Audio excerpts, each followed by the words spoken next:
Olá, gente, tudo bem com vocês? Vamos dar início a mais uma videoaula do nosso canal Papo com Matemática e na aula de hoje iremos falar sobre o gráfico da função afim. É importante destacar que na aula passada tratamos somente da parte algébrica dessa importante função, tá bem? Então, trabalhando aqui com o gráfico da função afim na aula de hoje, iremos também aqui resolver duas questões do Enem. E na descrição desse vídeo estou deixando aqui uma lista de exercícios para que vocês trabalhem aí esse importante conceito. Então vamos lá começar mais uma videoaula, pessoal. Então, gente, falando um pouco aqui sobre o gráfico da função afim, tá? A primeira coisa que eu quero dizer para vocês é que o gráfico da função afim é uma reta, tá? Então, toda vez que a gente vê aí uma reta, a gente vai dizer que é o gráfico de uma função afim. Só que eu vou fazer agora para vocês algumas observações, tá bem? Porque não é qualquer tipo de reta que representa aí o gráfico de uma função afim. Então vejam, essa primeira situação aqui representa uma função afim crescente. O que é que caracteriza uma função ser crescente? Vê só, se eu pegar aqui ó, um elemento do domínio aqui x1, ele vai ter uma imagem aqui y1. Se eu pegar agora um valor do domínio aqui maior, um x2, ele vai ter uma imagem maior também, y2. Então, para quaisquer elemento do domínio que eu pegar, ó, por exemplo, se x1 for menor do que x2, as respectivas imagens também vão ser menores, tá? Vai ser uma menor do que a outra.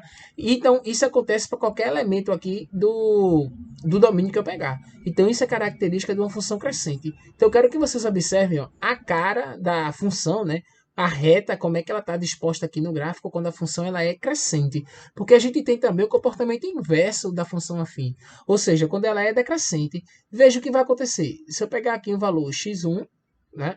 Ele vai ter uma imagem aqui y1.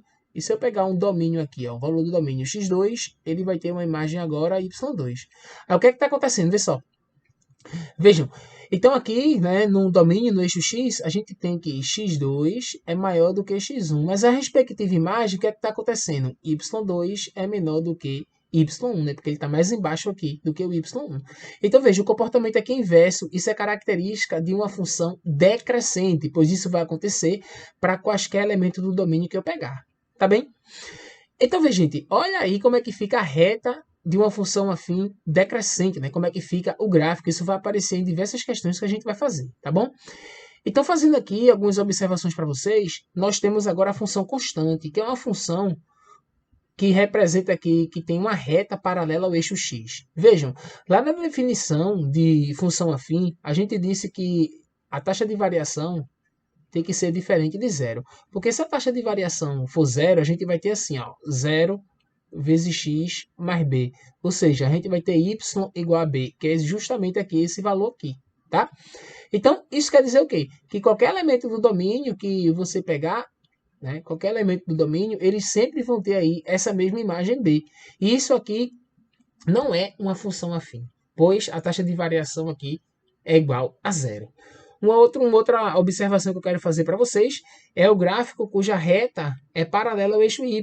Esse gráfico aqui não representa nenhuma função, porque se a gente pegar aqui um valor do domínio, ó, ele vai ter diversas imagens aqui, ó, diferentes. E isso não pode acontecer, né? Isso fere a definição de função. Então, por isso que eu estou dizendo para vocês, não é qualquer tipo de reta que representa o gráfico de uma função afim. Então, eu posso dizer que o gráfico da função afim é uma reta, desde que ela não seja nem paralela ao eixo x, nem paralela ao eixo y, tá bom? E um caso particular de função afim que a gente tem é a função linear. É quando a gente tem uma reta passando na origem. Pode ser tanto assim de forma crescente, como de forma aqui, ó, decrescente. Tá? Isso vai acontecer toda vez que o coeficiente linear ele for igual a zero. Então a gente teria aqui uma função do tipo. Deixa eu escrever aqui embaixo para vocês. Veja só. Então a gente teria aqui uma função do tipo ó, y igual a ax mais b, onde esse b aqui é igual a zero. Aí a gente só ficaria com y igual a vezes x. Então, esse tipo de função aqui, que o coeficiente linear é igual a zero, a gente chama de função linear. E toda vez que o coeficiente linear é igual a zero, a reta ela passa na origem. Tá bem, pessoal? Aí veja só, falando um pouco mais aqui sobre a reta, né, que representa o gráfico da função afim, a gente tem aqui taxa de variação e coeficiente linear. O que é que Onde é que a gente observa isso aqui no gráfico? Primeiro, já que a gente tem uma função desse tipo aqui, ó, y igual a ax mais b, onde a reta tocar o eixo y, isso vai ser o coeficiente linear. Pois se a reta está tocando o eixo y, quer dizer que o x é zero, né? E se a gente colocar zero aqui, ó, a gente vai ter y, né? Se a gente colocar zero aqui, a gente vai ter lá o ponto onde a reta está tocando o eixo y, tá bem? Aí vejam só, e esse coeficiente e essa taxa de variação, onde é que a gente enxerga ela aqui no gráfico? A taxa de variação, ela está relacionada à inclinação da reta, porque veja, se eu pegar aqui esse ângulo aqui que a gente chama de inclinação da reta, e eu calcular aqui a tangente desse ângulo, isso vai ser justamente aí a nossa taxa de variação, tá bem? A gente vai utilizar isso aí para resolver algumas questões, tá bom? Então, lembrando aí que tangente, né, tangente de um ângulo, de um triângulo retângulo, é cateto oposto dividido por cateto adjacente. A gente vai usar isso aí mais adiante para resolver uma questão daqui a pouco, tá? Isso também vai acontecer, pessoal, quando eu tiver agora uma função afim decrescente. Só que o ângulo que eu vou trabalhar aqui agora, para achar a taxa de variação, é esse daqui, ó, tá? Então, coeficiente angular vai ser... O coeficiente angular não, desculpa. A taxa de variação vai ser justamente aqui a tangente desse ângulo aqui. Observa que esse ângulo aqui é maior do que 90 graus, tá? E o nosso coeficiente linear é esse ponto aqui onde a reta está tocando o eixo Y, tá bem? Eu vou trazer para vocês agora o ambiente do GeoGebra. Então, estamos aqui no ambiente do GeoGebra. Aí vejam só, pessoal, eu tenho aqui o gráfico dessa função, né, que é uma função afim.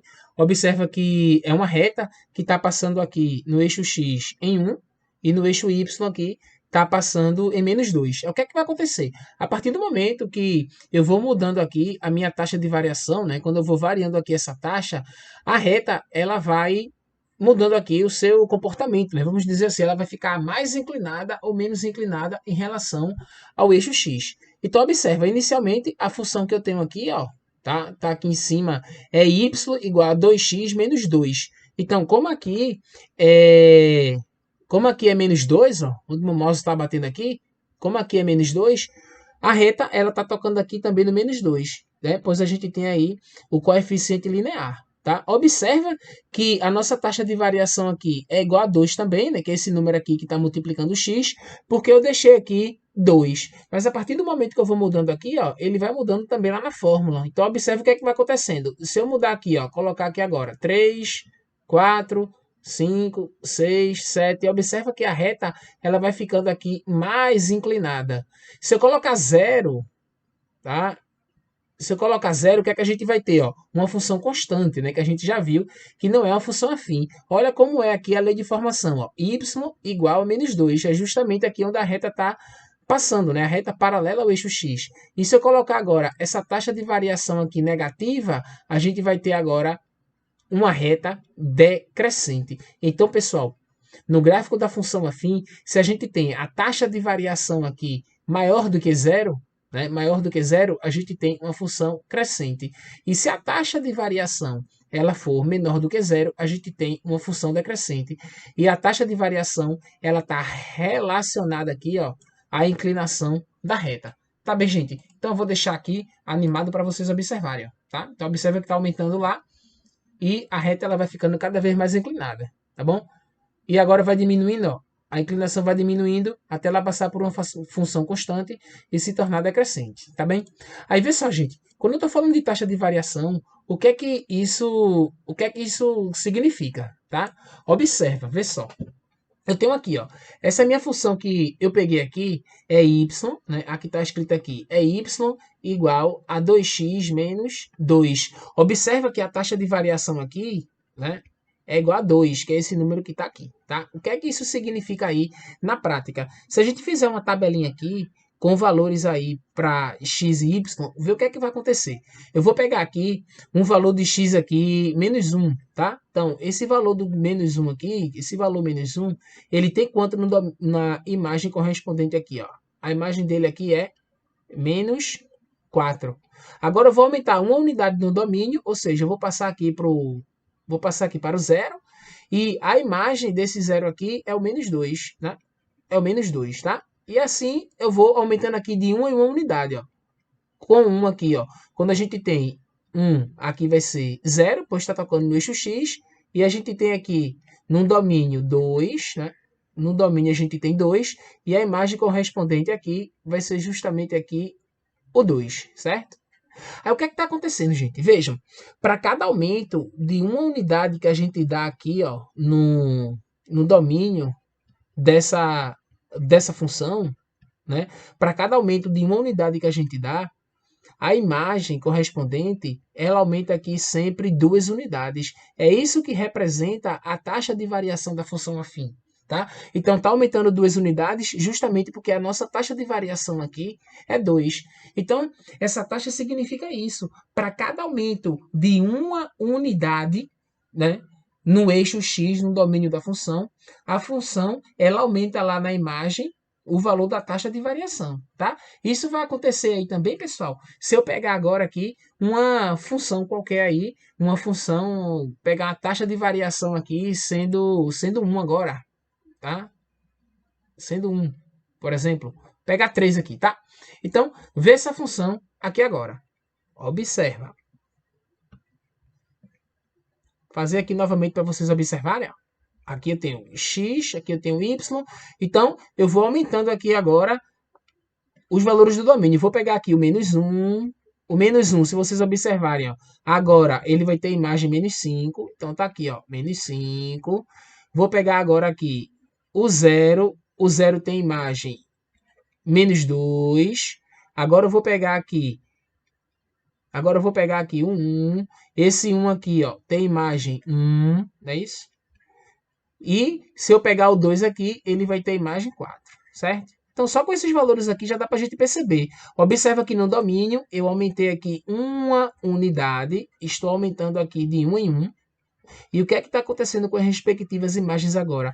Elas estão aumentando aqui, pessoal, de 3 em 3. Né? Estão aumentando de 3 em 3. Ou seja, estão aumentando justamente agora a nossa taxa de variação, ó, porque a nossa função é y igual a 3x menos 2. Então, a aqui ó, é igual a 3. Então, para cada aumento de uma unidade, no domínio, a minha função ela está aumentando aqui 3 unidades lá na imagem. Tá bem? É isso que significa aí taxa de variação. E eu vou trazer agora para vocês uma questão do Enem que trata justamente disso que eu acabei de falar para vocês, tá? Então, vamos lá. Então, a aplicação que envolve o gráfico da função afim é essa questão que estou trazendo aqui para vocês. Então, ela diz assim: uma fatura mensal de água é composta por uma taxa fixa, independentemente do gasto, mas uma parte relativa ao consumo de água em metro cúbico. O gráfico relaciona o valor da fatura com o volume de água gasto em uma residência no mês de novembro, representando uma semirreta. Observa-se que nesse mês houve um consumo de 7 metros cúbicos de água. Sabe-se que em dezembro o consumo de água nessa residência em metro cúbico dobrou em relação ao mês anterior. O valor da fatura referente ao consumo no mês de dezembro nessa residência foi. Então, gente, nós já sabemos aqui que esse gráfico, né, o gráfico de uma função afim, e no caso aqui ela é crescente, né? Pois o gráfico é uma reta, então a gente tem uma função desse tipo, ó, y igual a ax mais b, onde esse a aqui é a nossa taxa de variação e b é o coeficiente linear, ou seja, é o ponto, né? O valor onde a reta está tocando o eixo y, esse eixo aqui, tá bom? O eixo vertical. Então, aqui no caso, o coeficiente linear ele é igual a 17. Então, o que a gente vai ter que fazer aqui, pessoal, é tentar encontrar a lei de formação dessa função. E para isso, falta somente a gente encontrar aqui a nossa taxa de variação. tá bom? Então, como é que a gente vai encontrar a taxa de variação, né? A gente acabou de ver aqui na aula que a taxa de variação está relacionada aqui à inclinação dessa reta. Então, aqui eu vou chamar essa inclinação aqui de alfa, um ângulo qualquer, e a nossa taxa de variação aqui vai ser a tangente de alfa, a tangente desse ângulo.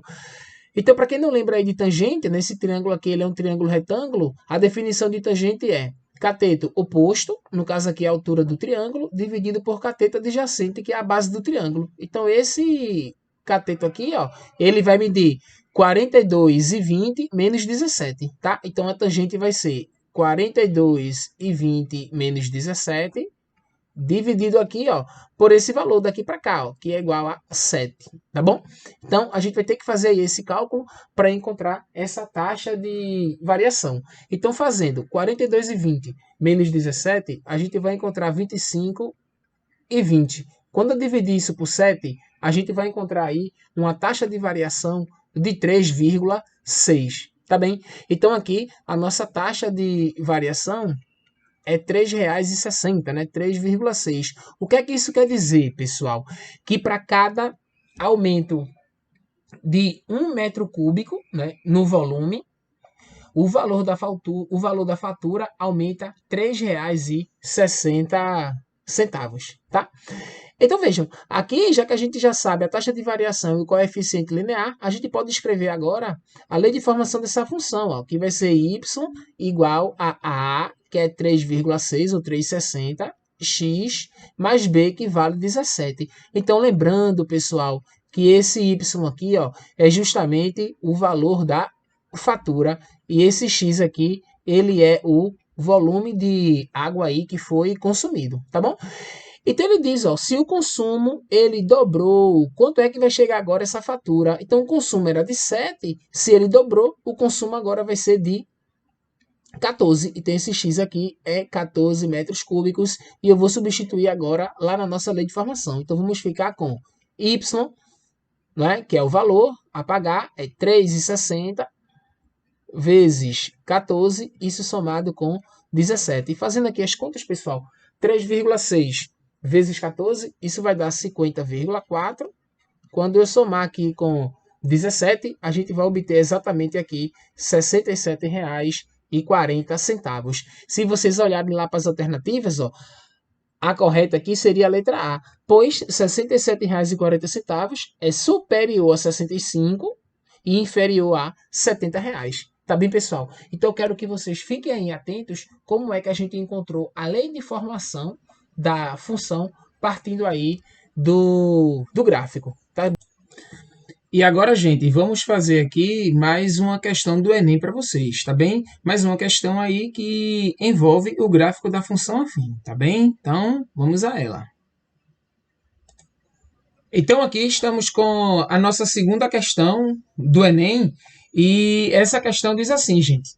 A escala de temperatura Delisle, inventada no século XVIII pelo astrônomo francês Joseph Nicolas Delisle, a partir da construção de um termômetro, foi utilizada na Rússia no século XIX. A relação entre as temperaturas na escala Celsius e na escala Delisle está representada no gráfico pela reta que passa pelos pontos A e B.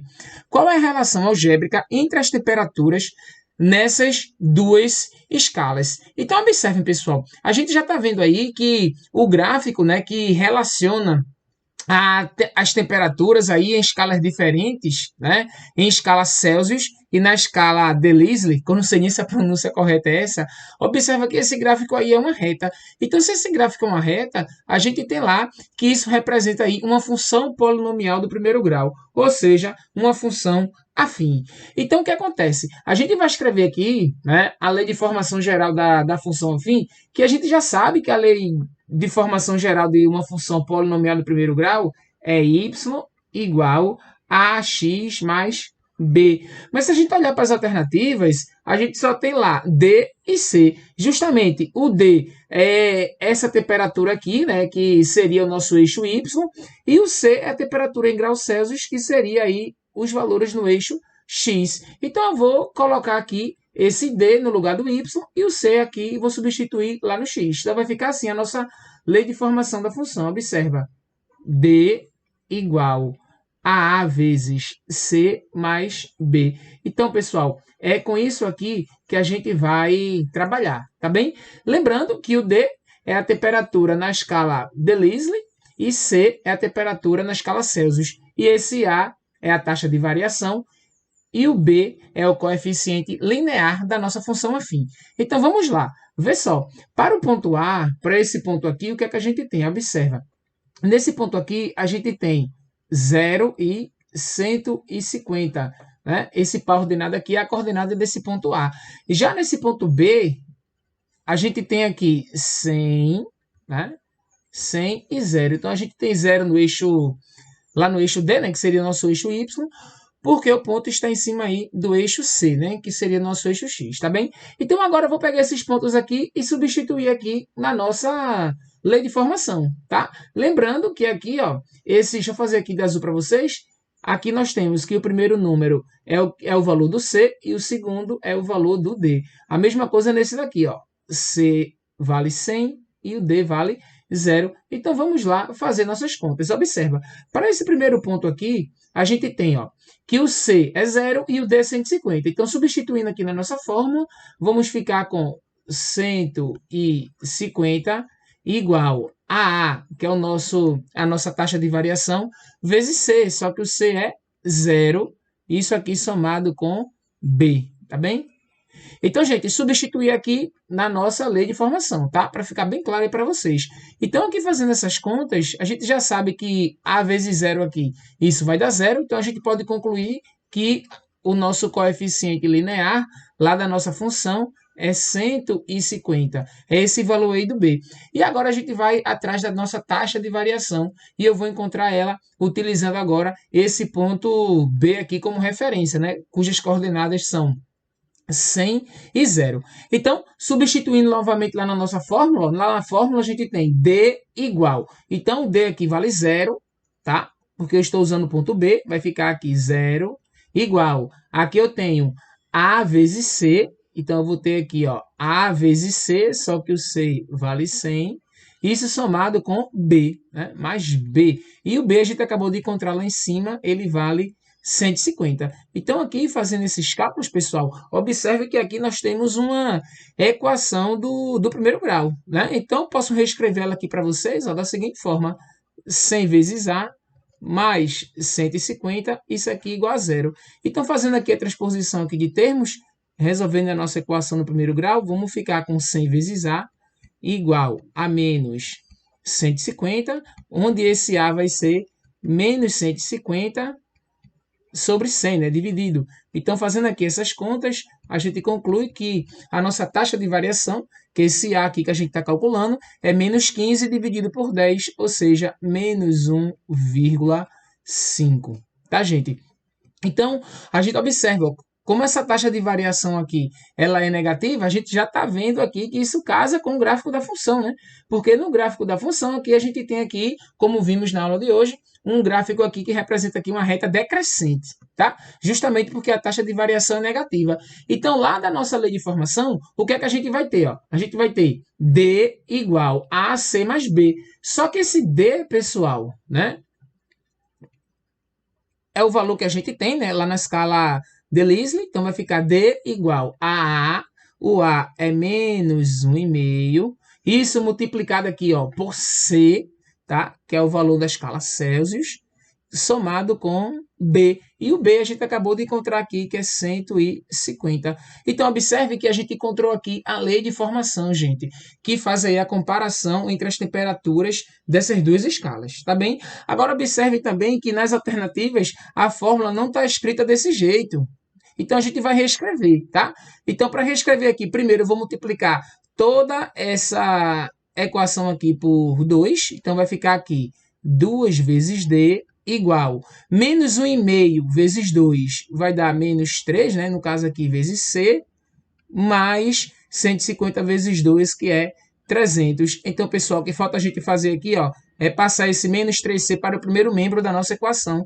Então, vamos ficar com 2 vezes D mais 3 vezes C igual a 300, tá? Então, aqui está a nossa fórmula, né, que representa aí a nossa função polinomial do primeiro grau, tá? E se a gente for olhar nas alternativas, ó, a alternativa correta que relaciona essas duas escalas de temperaturas aí é a alternativa D. Tá bem, gente? Então aí a fórmula ficou 2D mais 3C igual a 300. Tá bem, gente? Então aqui, essa foi a nossa aula. Eu espero ter contribuído aí mais uma vez com esse estudo aí de vocês, né? Nessa guinada aí rumo ao Enem, né? Trabalhando no ensino médio. E a gente se encontra no próximo vídeo, pessoal. Tchau, tchau para vocês.